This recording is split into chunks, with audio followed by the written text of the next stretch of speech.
नमस्कार दोस्तों, स्वागत है आपका मेरे चैनल पे। दोस्तों अभी आप जैसे कि सुन रहे हैं, इंडियन नेवी कह रही है कि हमें तीसरा एयरक्राफ्ट कैरियर चाहिए, यानी कि लोकली बना दूसरा एयरक्राफ्ट कैरियर भी। हालांकि इसके ऊपर पहले इतना ज़्यादा गवर्नमेंट का फोकस नहीं था, लेकिन अभी हो रहा है। ऐसा क्यों है, आज इसी के ऊपर बात करेंगे। चलिए दोस्तों शुरू करते हैं।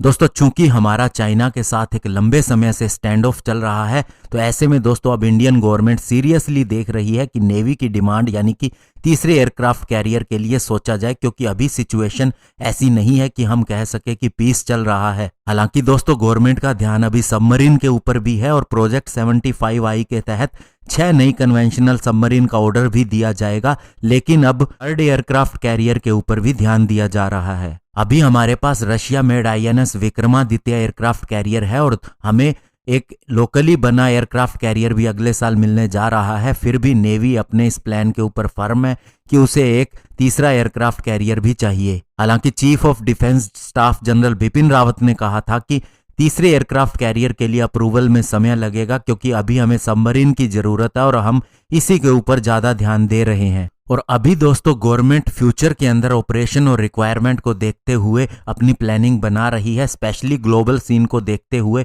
इंडियन ओशियन रीजन के अंदर लार्जर प्रेजेंस चाहिए इंडियन नेवी की, और साथ ही दोस्तों यहाँ पर ट्रेड और कॉमर्स बढ़ रहा है। तो ऐसे में एक तीसरे एयरक्राफ्ट कैरियर की जरूरत बहुत ही ज्यादा है।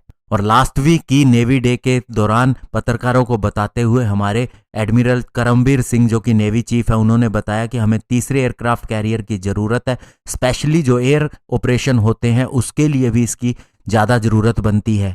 और इसके अलावा दोस्तों ये भी कहा गया था कि अगर अभी हम डिसीजन लेते हैं तीसरे एयरक्राफ्ट कैरियर का, तो इस प्लान को सही होने में, यानी कि एयरक्राफ्ट कैरियर अगर हम कहें कि कमीशन्ड हो जाएगा, तो 2033 तक इसकी संभावना है। तो ऐसे में दोस्तों ये काफी लंबा समय भी ले लेगा। और इसके अलावा दोस्तों जो शोर बेस्ड एयर ऑपरेशन होते हैं वो अभी तक हमारी लिमिटेड रेंज के अंदर है, क्योंकि एयरक्राफ्ट कैरियर इसके लिए बहुत ज्यादा जरूरी होता है।